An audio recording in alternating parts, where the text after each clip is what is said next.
दोस्तों स्वागत है आपका डे 7 के साथ में। फोर्थ सेमेस्टर की केमिस्ट्री में जो पहली यूनिट थी एटॉमिक स्ट्रक्चर, उसे पूरा खत्म कर दिया था। आज से स्टार्ट करने वाले हैं एलिमेंट्री ऑफ क्वांटम मैकेनिक्स के बारे में। सर जी क्वांटम मैकेनिक्स क्या होती है, ध्यान से समझो भाई। क्वांटम से पहले क्वांटा समझ लो। क्वांटा क्या होता है? प्लांक ने कहा जो प्रकाश है वो छोटे छोटे पैकेटों या बंडलों के रूप में चलता है। मेरे साथ में बोलो, क्या बोला हमने? प्लांक ने कहा कि जो प्रकाश है, जो लाइट है, वो छोटे छोटे पैकेटों या बंडलों की फॉर्म में आगे बढ़ती है, जिसे कहते हैं फोटॉन। क्या कहते हैं सर जी? फोटॉन। या फिर इसी को कहते हैं क्वांटा। क्या कहते हैं? क्वांटा। यानी सरल भाषा में कहें तो जहां पर हम लोग लाइट के बारे में पढ़ेंगे, जहां लाइट के पैकेट्स के बारे में पढ़ेंगे, जहां लाइट के बंडलों के बारे में पढ़ेंगे सरल भाषा में, उसे हम लोग क्या कहेंगे? क्वांटम मैकेनिक्स कह देंगे सर जी। ठीक है। और एक फोटॉन की एनर्जी कितनी होती है? h होती है। आप फोर्थ सेमेस्टर में हो सर जी, 12th क्लास में आपने पढ़ा हुआ है कि फोटॉन की एनर्जी कितनी होती है? h होती है फोटॉन की एनर्जी। ठीक सर जी।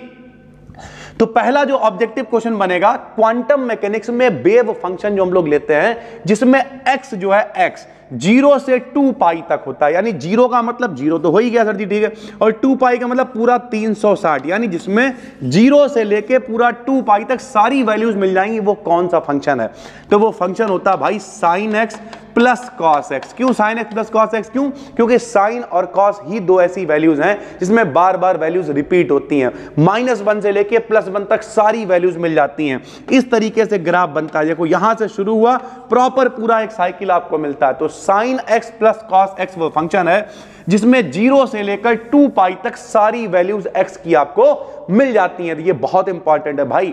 अगर कोशिश कर रहा है, फिलहाल तो ये पूरी ही पीडीएफ है, अभी कोशिश कर रहे हैं पूरा ये वन शॉट बना दे, एक यूनिट आप एक बार में कवर कर लो, क्योंकि टाइम उतना मेरे पास भी नहीं रहता है। तो कोशिश कर रहे हैं सारी चीजें डिटेल में समझाने की भाई, ठीक है। और वरना ये तीनों वीडियोस अगले 3 दिन के अंदर आपको मिल जाएंगी। चौथे दिन ये यूनिट खत्म हो जाएगी। 1 to 1 सारी चीजों को पढ़ोगे, इस बात की गारंटी है। मिलकर मजा काट देंगे सर जी, ठीक। तो पहला क्वेश्चन आप समझ गए। क्वांटम मैकेनिक्स में x की वैल्यू अगर 0 से 2 पाई की भी चाहिए तो कौन सा फंक्शन है? Sign x plus cos x है भाई, ठीक। अगला देखो, यदि इलेक्ट्रॉन की पोजीशन में अनसर्टेनिटी 0 है, सभी लोगों को पता है, पिछले साल भी पढ़ा हुआ है, फर्स्ट सेमेस्टर में पढ़ा था, हाइजेनबर्ग की अनिश्चितता का सिद्धांत।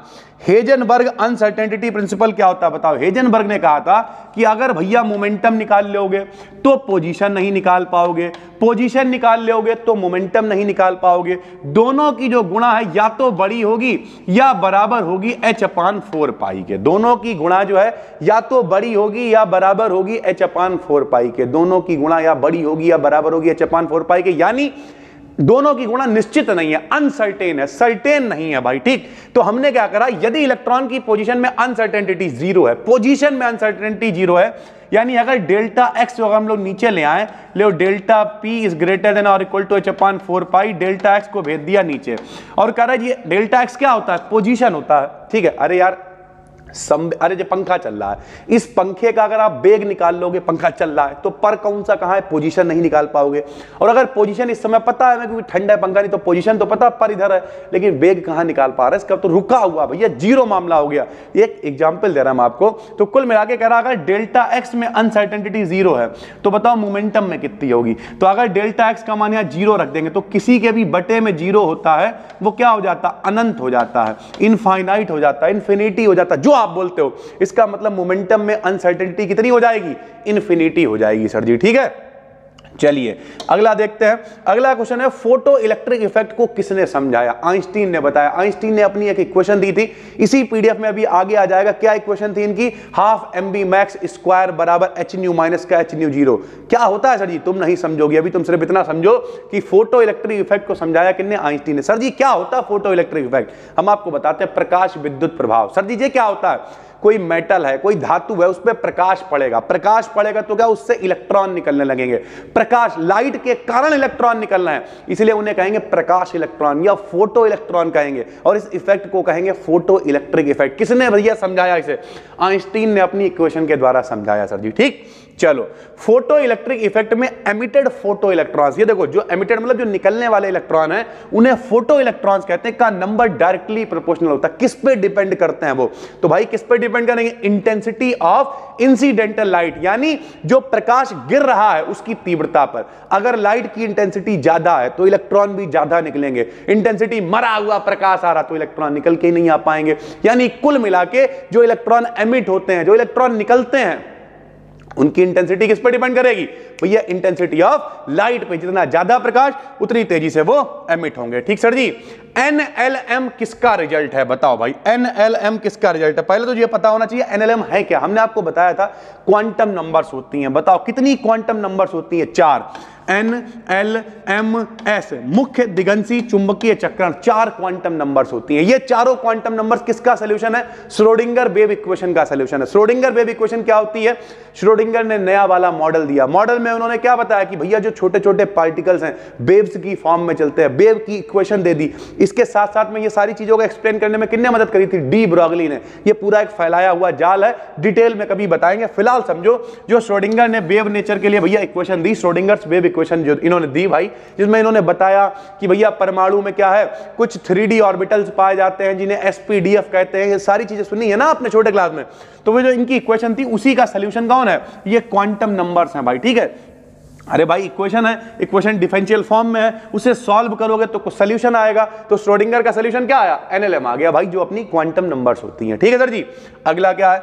Wave mechanical model of atom depends upon. Wave मतलब तरंग, वेव मतलब तरंग, मैकेनिकल मतलब यांत्रिकी, यानी तरंग यांत्रिकी का जो सिद्धांत है, जो मॉडल है, वो किस पे डिपेंड करता है भाई? तो सब पे डिपेंड करता है। डी ब्रॉगली ने जो इक्वेशन दी, लैम्डा बराबर h/mv, जो उन्होंने अपना कॉन्सेप्ट दिया डुअल नेचर ऑफ पार्टिकल, कि जो छोटे छोटे पार्टिकल हैं वो किसमें भैया? उसमें वेव नेचर भी होता है, पार्टिकल का नेचर भी होता है। हमने आपको बताया था, क्या बताया था बोलो? वेव कौन होती है? जिसमें वेवलेंथ होती है वो कौन होती है? वेव होती है। जिसमें मास यानी भार होता है वो कौन होता है? पार्टिकल होता है। जैसे ये घड़ी में मास है तो ये पार्टिकल से मिलकर बना है, ये पेन में मास है तो ये पार्टिकल से मिलकर बना। जो प्रकाश आ रहा है उसका वजन तौल के दिखाओ, नहीं तौलना ना, उसकी दूरी नापेंगे भाई। वेवलेंथ मतलब क्या होता है? 1 सेकंड में कितनी दूरी तरंग चल रही है, उसे वेवलेंथ कहेंगे।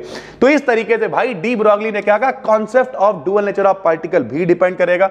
अनसर्टेनिटी प्रिंसिपल ऑफ हेजनबर्ग, ये भी डिपेंड करेगा। कैसे करेगा बताओ? हेजनबर्ग ने क्या कहा? अनसर्टेनिटी के बारे में बताया कि पोजीशन निकाल लोगे तो मोमेंटम नहीं निकाल पाओगे, मोमेंटम निकाल लोगे पोजीशन नहीं निकाल पाओगे। और तीसरा श्रोडिंगर इक्वेशन। ये सब आपस में कनेक्टेड है। कभी टाइम होगा तो कहानी सुनाएंगे, 2-3 घंटे तक यही सब आपस में घुमाते रहेंगे। जे डी ब्रॉगली, जे मतलब श्रोडिंगर, इस तरीके की सारी चीजें आपस में चलती रहेंगी।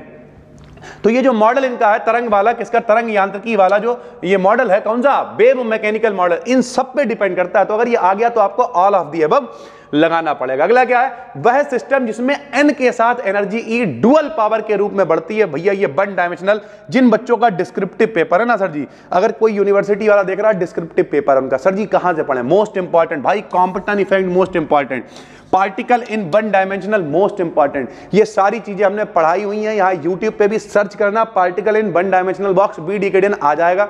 और अगर एक जगह पे चाहते हो तो डिस्क्रिप्शन में कोर्स का लिंक मिल जाएगा, एप्लीकेशन को डाउनलोड कर लो। ये सब कुछ हमने वहां पर पढ़ाया हुआ है भाई, डिस्क्रिप्टिव भी, ऑब्जेक्टिव भी, यहां तक कि ये सारी वीडियोस भी वहीं पे एडिट मिलेंगी। एक ही जगह पे सारा कोर्स मिल जाएगा, पढ़ डालो, जाके पेपर दे आओ जाके। वरना यूट्यूब पे सब पढ़ा हुआ यहां पे ढूंढ लो। इसके लिए ये सारी PDF टेलीग्राम पे दे रहे हैं, टेलीग्राम पे जाके BDKDN BSc सर्च कर लेना, मिल जाएगी PDF भाई। ठीक, चलो। तो वह सिस्टम जिसमें n के साथ एनर्जी E डुअल पावर के रूप में बढ़ती है। तो ये जब इसका प्रूवमेंट हम लोग करते हैं 1 डायमेंशनल बॉक्स का, यहां पर भी हमने पढ़ाया हुआ, सर्च करके देख लेना मन हो तो। भैया इसमें जो n है, n क्या है? क्वांटम नंबर है भाई, के साथ जो एनर्जी E है वो डुअल पावर के रूप में बढ़ती है। तो एनर्जी क्या है? E समानुपाती n² कह लो इस तरीके से। तो डबल पावर के साथ में बढ़ेगी। किस में बढ़ती है?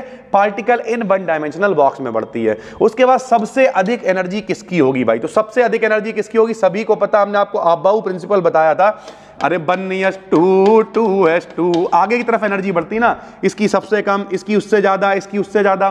फिर P के अंदर भी 3 होते हैं भाई, Px, P/, pz, तो इसमें px की सबसे कम, py उससे ज्यादा, pz की सबसे ज्यादा हो जाएगी, यानी सबसे ज्यादा एनर्जी किसकी होगी 2pz की होगी, और इनमें सबसे कम किसकी होगी 2px की होगी भाई, ठीक है। बैलेंस बॉन्ड थ्योरी किसने दी, हिटलर और लंदन ने दी, कब दी 1927 में दी। कुछ लोग होशियारी दिखाने आ जाएंगे, सर जी इन्होंने नहीं, इन्होंने दी थी। अबे दो बैलेंस बॉन्ड थ्योरी हैं, अभी जो हम लोग टॉपिक पढ़ रहे हैं उससे रिलेटेड बात करो तो बैलेंस बॉन्ड थ्योरी हिटलर और लंदन ने दी भाई, ठीक। टेम्परेचर बढ़ने पर सॉलिड की हीट कैपेसिटी, हीट कैपेसिटी क्या होती है ऊष्मा धारिता, अरे टेम्परेचर बढ़ाओगे हीट बढ़ेगी, ऊष्मा बढ़ेगी, और ऊष्मा बढ़ेगी तो हीट कैपेसिटी, हीट कैपेसिटेंस, ऊष्मा धारिता बढ़ेगी, यानी बढ़ जाती है भाई, ठीक है। कॉम्पटन इफेक्ट में एक्स रेस के फोटॉन्स तथा एलिमेंट्स में इलेक्ट्रॉन में जो टक्कर होती है वो कैसी होती है, ध्यान से समझो। जो कॉम्पटन इफेक्ट है वैसे ही बहुत इंपॉर्टेंट है, इसमें जो कॉम्पटन इफेक्ट में जो एक्स रेज के फोटॉन होते हैं, यानी एक्स किरणों के बंडल होते हैं सरल भाषा में, और एलिमेंट्स के इलेक्ट्रॉन जो होते हैं, जब फोटॉन और इलेक्ट्रॉन टकराते हैं तो जो टक्कर होती है वो कैसी होती है, तो नॉन इलास्टिक होती है। इलास्टिक टक्कर कैसी होती है, टकराए चले गए, कोई आदान प्रदान नहीं, कोई टूट फूट नहीं, कोई ट्रांसफर नहीं हुआ, इलास्टिक है भाई। लेकिन नॉन इलास्टिक मतलब टकराए, घुस गए, तोड़ दिया एक दूसरे को, तो भैया इस तरीके की टक्कर होती है नॉन इलास्टिक भाई, ठीक है। आइंस्टीन की फोटो इलेक्ट्रिक इक्वेशन क्या है, अभी हमने आपको ऊपर बताई, क्या इक्वेशन होती है बताओ, हाफ mv स्क्वायर, या फिर कभी कभी मैक्स लिख के आ जाएगा, बराबर h न्यू माइनस का h न्यू जीरो। ये भैया आइंस्टीन ने इक्वेशन दी थी, किसे, फोटो इलेक्ट्रिक इफेक्ट को एक्सप्लेन करने के लिए। कौन सी equation, half mv max square बराबर h न्यू माइनस का h न्यू जीरो। h क्या होता है, प्लांक नियतांक होता है, न्यू क्या होता है, फ्रीक्वेंसी होती है, न्यू जीरो क्या होती है, थ्रीशोल्ड फ्रीक्वेंसी या फिर देहली फ्रीक्वेंसी होती है। देहली सर जी फ्रीक्वेंसी क्या होती है, ऐसी फ्रीक्वेंसी जिससे कम पे इलेक्ट्रॉन नहीं निकलेंगे, अगर इतना प्रकाश पड़ता रहा इससे कम है तो इलेक्ट्रॉन नहीं निकलेंगे, ज्यादा है तो निकल आएंगे, ये वाला सिस्टम सर जी, ठीक। हेजनबर्ग की अनसर्टेनिटी का प्रिंसिपल क्या है, हाइजेनबर्ग की अनिश्चितता का सिद्धांत, अभी सर जी आपको बताया, क्या होता है बताओ, कि भैया पोजीशन और मोमेंटम एक साथ नहीं निकाल पाओगे, h/4π से या तो बड़ा होएगा या बराबर होगा, एक निकाल लोगे दूसरा नहीं निकाल पाओगे, दूसरा निकाल लोगे पहला नहीं निकाल पाओगे, यानी दोनों में अनसर्टेनिटी होगी, अनिश्चितता होगी। मेरे भाई मजा आ रहा है ना, तो कमेंट करके बताओ। हमेशा फुल ऑफ एनर्जी के साथ में वीडियो लेके आते हैं, चाहे कितना भी थके हुए क्यों ना हो, मेरे चेहरे से नहीं लगेगा भाई, मजा पूरा लेते हैं हम अपने आप में, क्योंकि हमें एक ही काम में मजा आता है, पढ़ाने में। जितना पढ़वा लो हमसे, कोई भी, जैसे कई सारे लोग हमारे कुछ अब अच्छे अच्छे लोग दोस्त बन रहे हैं, मतलब कोई बैंक में है, कोई कहीं है, कोई कहीं है, कोई, तो वो लोग क्या कहते हैं पता है यार, ये बिजनेस बहुत बढ़िया। हम कहते हैं बिजनेस तुम कुछ करना, खड़े हुए हैं हम, लेकिन हमारा खाली पढ़ाने का काम है, पढ़वा लेना, बुलवा लेना, कम्युनिकेट करवा लेना, उसके अलावा कुछ नहीं मालूम हमें, सीधी सी बात है। तो पढ़वा लो हमसे जितना करवा पाओ सर जी, ठीक है। अगला क्या, moving engine of a train has the properties of, अगर मूविंग का मतलब इंजन गति कर रहा है, उसमें कौन सी प्रॉपर्टी है भाई, हमने आपको बताया जो भी चीजें पार्टिकल से मिलकर बनी होती सब क्या होती हैं, ये लो, सब में क्या होता है, मास होता है, इंजन में मास है तो पार्टिकल की प्रॉपर्टी रखता है भाई, ठीक है। चलो उसके बाद Hamiltonian operator is the operator of, लो भैया आप हम लोगों ने पढ़ रखी है, श्रोडिंगर इक्वेशन नहीं पढ़ी तो आज सुनो, एच साई बराबर होता है ई साई, जब श्रोडिंगर इक्वेशन को सॉल्व करते हैं तो ये आता है, साई तो फंक्शन है, एच भैया हैमिल्टोनियन ऑपरेटर होता है, और ई क्या है, एनर्जी है, तो Hamiltonian operator is the function of energy, ठीक है सर जी। अरे शायरी बन गई, Hamiltonian operator is the function of energy, ठीक है सर जी, आहा याद आ गया भैया। तो ये क्या है, हैमिल्टोनियन ऑपरेटर किसका फंक्शन होता है, एनर्जी का होता है।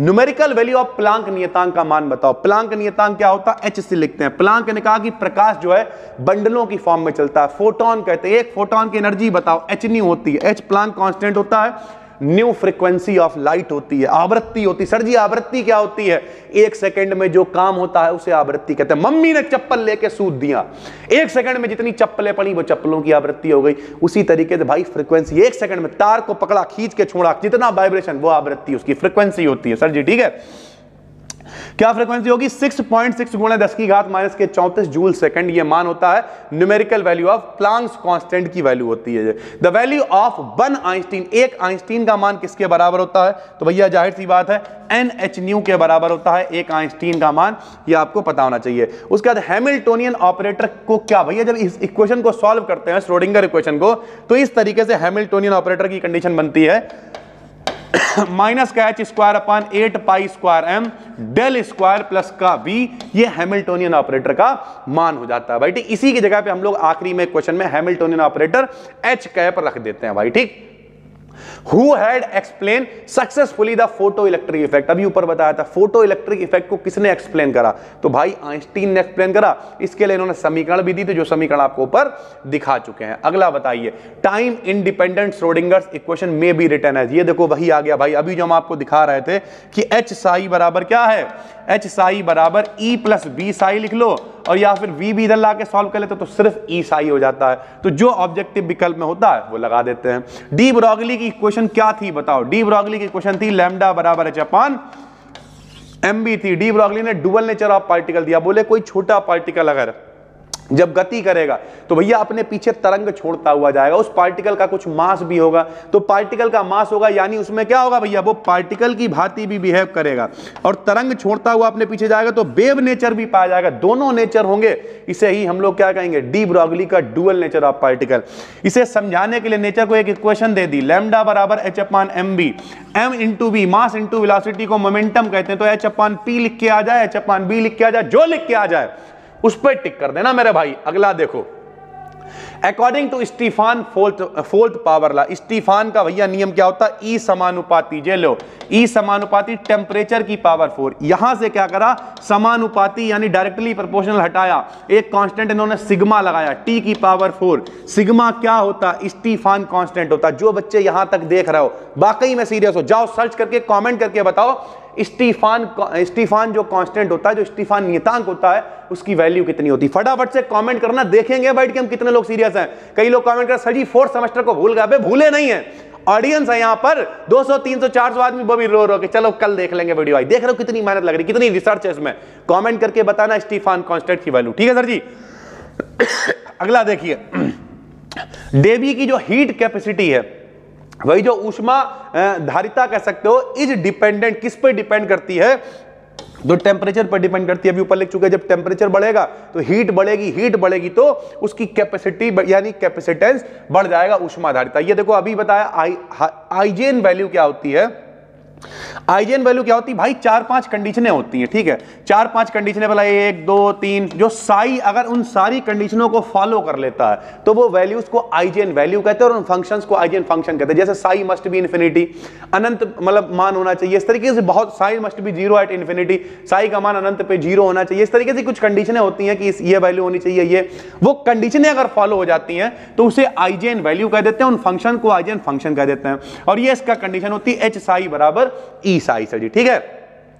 एक इक्वेशन दे दी, पी स्क्वायर समानुपाती साई स्क्वायर डी टाउ, ठीक है। इसमें पी क्या है, पी प्रोबेबिलिटी होती है। प्रोबेबिलिटी क्या है, संभावना। सरल भाषा में कहें, मेरे घर पे दोपहर में दाल चावल बनने की संभावना 100%, भाई दोपहर में दाल चावल ही बनते हैं या फिर खिचड़ी बनती, शाम को पराठे बनते हैं, पूड़ी बनती, कोई खाता नहीं रोटी। सुबह क्या बनता है, सुबह कुछ बनता ही नहीं, आदमी तो फील ही हो लेता है। अब मम्मी सोचती किसके लिए क्या ही बनाए, आज हमारी मम्मी ने सुबह पूछा क्या बनाए, तो हमने कहा ऐसा करो चीला बना दो। अब चीला बनाने के लिए क्या भैया, बेसन घोलो, दुनिया वगैरह, बोले चलो अच्छा बनाते हैं, तो बनाया, क्योंकि हमने कह दिया, वरना क्या कुछ नहीं भाई, सुबह खा ली, पतला लैया भून ली, चूरा भून लिया, खा के चले आए। तो प्रोबेबिलिटी का मतलब संभावना, सिक्का उछाला, हेड और टेल आने की प्रोबेबिलिटी क्या, 50%, या तो हेड आएगा या टेल आएगा, भाई सीधी सी बात है, समझ गया। 50-50 जोड़ दोगे तो 100% पूरा सिक्का हो जाएगा। तो पी फॉर क्या है, इसमें प्रोबेबिलिटी है, पी स्क्वायर समानुपाती साई स्क्वायर डी टाउ भाई, ठीक है। कॉम्पिटन इक्वेशन के अकॉर्डिंग, कॉम्पिटन इक्वेशन जब प्रूव करते हैं भैया, प्रॉपर कराया हुआ, सर्च करना कॉम्पिटन इफेक्ट बी डिकेडियन, कोर्स में देख रहे हो तो यही अपलोडेड है। लेकिन जो बच्चे कोर्स में भी देख रहे हैं, एक बच्चे के घर से फोन आया था कि सर जी अभी कोर्स जो है इसमें कुछ चीजें नहीं है। भाई जाल, अभी बहुत कंटेंट देने वाले हैं। 18 तारीख को मेरी छोटी वाली बहन की शादी है, वो निपट जाए, उसके करना क्या यार, ऑफलाइन बंद कर दिया हमने। इतना कंटेंट आपको देने वाले हैं पेपर से पहले। कई लोग सोच रहे होंगे कि अरे पेपर तो अभी फरवरी में, मार्च में, अबे कुछ नहीं होना अभी, ठीक है। 22 तारीख के बाद हम कतई फ्री हैं, सिर्फ यूपी बोर्ड वाले बच्चे पेपर में दिखाने आया करेंगे। 1 महीने में हम इतना कंटेंट दे देंगे आपको ना कि जितना पढ़ा हुआ उतना ही और कंटेंट आ जाएगा यार, टेंशन लेने की जरूरत नहीं, ठीक है सर जी। कॉम्पिटन इफेक्ट के अकॉर्डिंग, क्या कॉम्पिटन इफेक्ट बताओ, डेल्टा लैम्डा, लैम्डा मतलब वेवलेंथ, बराबर h upon M C, 1 minus का कॉस थीटा हो गया, जे लो भैया, ठीक है।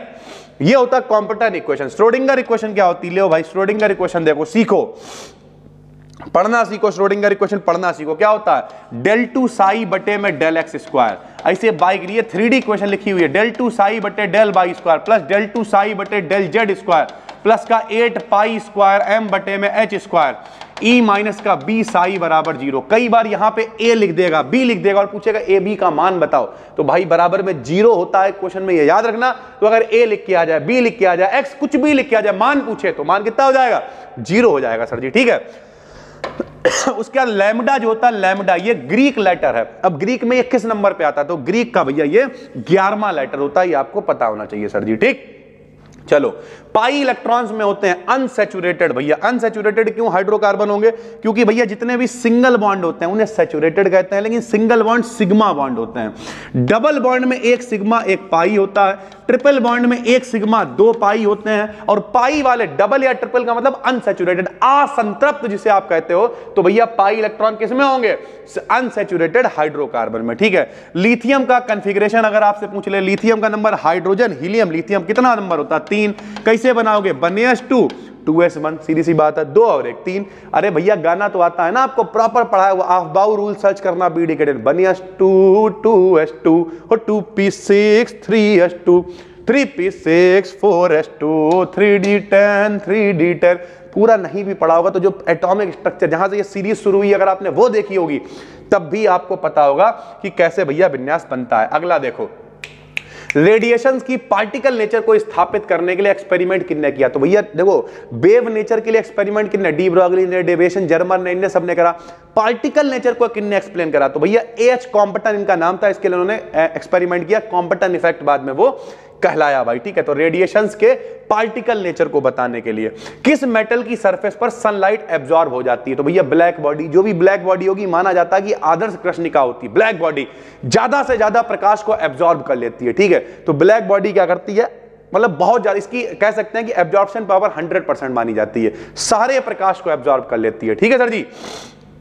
मॉलिक्यूलर ऑर्बिटल थ्योरी क्या कहती है, साई ए है साई बी है, एक एटम 2 एटॉमिक ऑर्बिटल मिलेंगे तो मॉलिक्यूलर बनेगा। अरे भाई लो यहां देखो समझो, ये क्या है बताओ, ये एक हाइड्रोजन का परमाणु है, एटम है, एक और परमाणु एटम, दोनों मिले तो हाइड्रोजन का अणु यानी मॉलिक्यूल बन गया। क्या बन गया, मॉलिक्यूल बन गया भाई। तो मॉलिक्यूल कैसे बना भाई, जब ये दोनों मिले। तो मॉलिक्यूलर ऑर्बिटल थ्योरी ने कहा कि अगर भैया 2 एटॉमिक ऑर्बिटल हैं, दोनों मिलेंगे तो क्या बनेगा, क्या बनेगा बताओ, मॉलिक्यूलर ऑर्बिटल बनेगा, मॉलिक्यूल बनेगा। तो इस तरीके से फार्मूला बनाएंगे, साई बराबर साई ए इंटू साई बी हो जाएगा भाई, ठीक है। मॉलिक्यूलर ऑर्बिटल मेथड में ऑर्बिटल को एक्सप्लेन करते हैं, तो कैसे एक्सप्लेन करते हैं भाई, कई सारे ऑर्बिटल्स होते हैं, कुछ ऑर्बिटल को कहते हैं बॉन्डिंग ऑर्बिटल, जैसे sigma bonding orbital, pi bonding orbital, और जिसके अपोजिट ऑर्बिटल लेते हैं उन्हें कहते हैं एंटी बॉन्डिंग, देखो सिग्मा स्टार पाई स्टार। तो 2 तरीके के ऑर्बिटल होते हैं, एक बॉन्डिंग होता है, एक एंटी बॉन्डिंग होता है। फर्स्ट सेमेस्टर में थोड़ा सा हमने आपको पढ़ाया हुआ है, सिग्मा सिग्मा स्टार पाई पाई स्टार। तो इस तरीके के ऑर्बिटल्स होते हैं मॉलिक्यूलर ऑर्बिटल मेथड में भाई, ठीक है। उसके बाद फ्रीक्वेंसी क्या है, न्यू है भाई, जरा देखना फ्रीक्वेंसी क्या है, न्यू है फ्रीक्वेंसी, ठीक। न्यू फ्रीक्वेंसी है, वेलोसिटी v है और फ्रीक्वेंसी नंबर क्या है, न्यू है, ठीक। आवृत्ति संख्या कितनी, न्यू बार है। इनमें रिलेशन क्या होता है, तो भैया न्यू बराबर होता है b न्यू बार, या फिर प्रकाश की चाल दे रखी तो c न्यू बार। ये आपको पता होना चाहिए, रिलेशन बहुत इंपॉर्टेंट है भाई, ठीक है। अच्छा, पेपर आप सर्च कर लेना, पेपर सर्च करके जो भी पेपर आपका आया वो 2 यूनिट अभी हमने पढ़ाई, एटॉमिक स्ट्रक्चर और ये पेपर सर्च कर लेना। सर्च करने के बाद बताना आके कि भाई पेपर आया या नहीं आया, इनमें से क्वेश्चंस फंसे या नहीं फंसे। भैया हवाबाजी वाला कोई कंटेंट नहीं है, हवाबाज कंटेंट नहीं, बिल्कुल रिसर्च करके, ठीक है। पुराने पेपर, ठीक है, मॉडल पेपर, उसके बाद पुराना खुद पेपर देखते हैं बैठ के, सब रिसर्च करके तब वीडियोस लेके आते हैं भाई, ठीक है। हाइड्रोजन एटम की nth ऑर्बिटल में इलेक्ट्रॉन की एनर्जी क्या होती है, लो भाई ये हम लोगों ने 12th में पढ़ा हुआ। हाइड्रोजन एटम के लिए एनर्जी का फॉर्मूला क्या होता है, E बराबर माइनस का 13.6 बटे में n स्क्वायर, n का मान 1 रख दो, माइनस का 13.6 EV 2 रख दो, दूसरी कोश के लिए इस तरीके से चलता है। तो यह हाइड्रोजन एटम की एनर्जी होती है। और हाइड्रोजन एटम के लिए अगर पोटेंशियल की बात करें तो पोटेंशियल को लिखते हैं V से, V बराबर होता है माइनस का A/R, ये पोटेंशियल होता है मेरे भाई, ठीक। पोटेंशियल मतलब विभव, ठीक। एनर्जी मतलब ऊर्जा।